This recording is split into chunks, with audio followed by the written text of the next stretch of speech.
1.9 seconds in the Royal Rumble. He's the record holder there. Well, that's another idea. I mean, an example of giving lemons make lemonade. I knew it was going to be a quick in and out, so I requested. I had to put in an actual request, and Dean Malenko had to go and ask, I think, Vince, can I attempt to break the record? And they approved it. And then I had to get together with Kane and say, okay, I'm doing this. I'm popping right up. You got to be there right at that moment. We're gonna do it. And it was perfect execution if you watch it back. And I was nervous because I'm like, if I slip or anything happens, or I don't go over on the clothesline, like I'm not breaking the record. I'm trying to break a record, and they tried to break it like 3 times now, and they can't break it. So I have to ask. This is my last question, I promise. But you talked about the Royal Rumble, and it's my favorite event. It's still great. It's been great from day one. The concept of 2 men. Yeah, it's just the greatest thing. But I'm curious. Obviously, there's these. It's blocked out, and we know who's going to win, and we work backwards. But what happens when there's that lull of, all right, we got 6 guys in there, we got 8 guys. Are you guys just like looking at you, trying to? Someone's going to tell you when it's time to go, right? And how do you figure out, all right, who am I going to lock up with now? And because there's no who's going out before you. And if you know who's going out before you, and when that guy goes, you start getting ready to go. But some guys have incredible memories, and they know, like for example, Jamie Noble, who's lately in charge of the Royal Rumble, he knows the whole thing. He knows who's going out after who, by who. Yeah, he has an incredible memory. But yeah, basically, you get a sense for how long it's going to last, how long it's going to take, and how much time it's going to take between things. So you can get together with somebody and put together some stuff, and that's going to take place in between spots. And you have to also remember that there's only one area of focus. If the ring was dark and there's a spotlight, it would be on one thing at a time. So you don't want to do stuff at the same time and take away from someone else's moment. It's all spotlighted and highlighted moments. Yeah, and that's exactly what I would think. Is like there's got to be, hey, there's going to be a spot over here. Let's make sure we're not doing something over here. I think it's great. Who was your crew? Who were your guys that you rode with? And everyone talks about those long trips in the vans. I know you guys get private jets now, but did you have kind of a crew of guys? Yeah, no, there's no private jets for us. Only if there's a European tour or something. My first 3 years, I rode Randy Orton and myself, and those were some fun years. St. Louis's own, by the way. You have a big fan. Right, St. Louis. And then he got his bus, and I was like, what the hell am I going to do now? You can come with me. I'm not coming on your bus, man. I'm going to live on your couch. And then the middle few years was like Vladimir Kozlov, and that was a tremendous amount of fun. He's awesome to be on the road with. And then the last few years was Brodus Clay and Damian Sandow, and that was a very funny car. Just very funny. 3 funny guys, 3 personalities that complemented each other, and it was just very interesting. Those are 2 guys that, well, both. I'm going to say about Brodus. I loved all of it every time, and he did the same thing every time. It was sort of Godfather-esque. Like he would just do the same bit. There'd be the song and the dancing.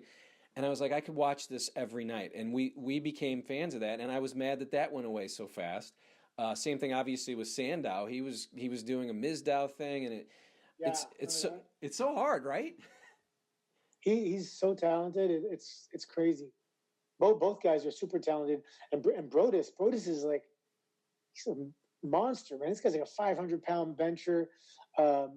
Guy, he was up to 500 pounds at one point. He's in the threes. Like, he's a humongous dude and really intelligent guy.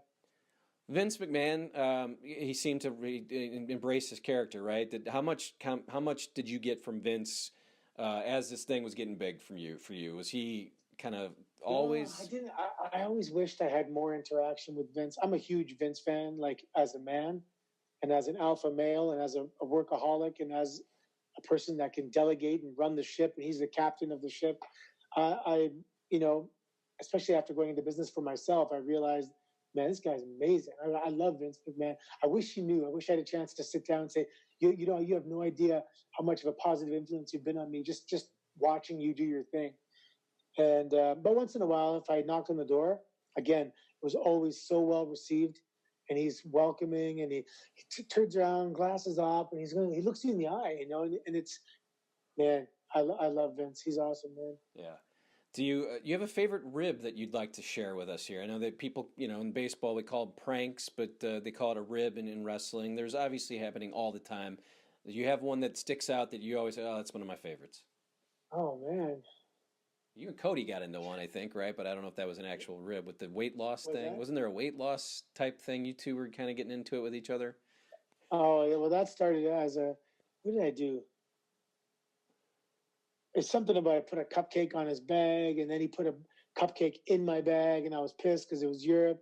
And then he said something on the bus about me being fat, and I was at the time, and I was like, I said, yeah, but I mean, I can lose weight, and I have better genetics for you than you did to win a bodybuilding contest.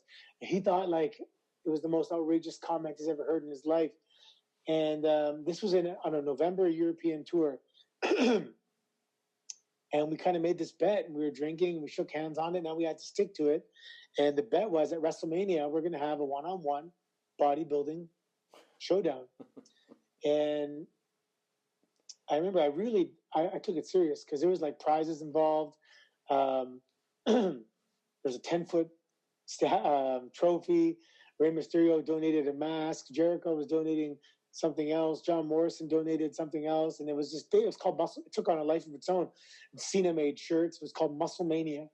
And it was pictures of me and Cody in these cartoons facing each other. And it was supposed to be a powerlifting contest. And then finally at the WWE WrestleMania after party, we're going to get on stage and we're going to pose down and do the whole thing. And I took it serious. He was already in shape from day one. It was complete tortoise in the hair situation. He was there. And then slowly every week I lost like 1 pound. I did my hour of cardio every day, and I got a posing coach, and I got a nutritionist, and I just trained every single day because the competition was good for me because I needed the competition to get motivated. I was complacent because I was a comedy character. I didn't have to be ripped, so I can go eat, enjoy what I want to eat, and do what I want. But I got a little out of shape. So this was great. I was getting back in shape. And come WrestleMania, I followed the whole, you play with your water. You have to drink like gallons and gallons for days and stop drinking water and dehydrate and eat sweet potatoes and that last little bit of tightening. So I had a 6-pack, a real legit 6-pack intercostals.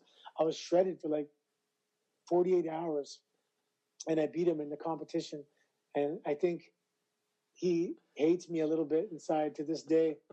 And if he has any say, I'll probably never get hired at AEW because of that. I was going to say, that shows the dedication that you have. Obviously, you don't take anything lightly. You take it to the max. You did it with the character. I told him in the bus one time, I said, buddy, are you kidding me? I said, I learned a language just to cut a promo.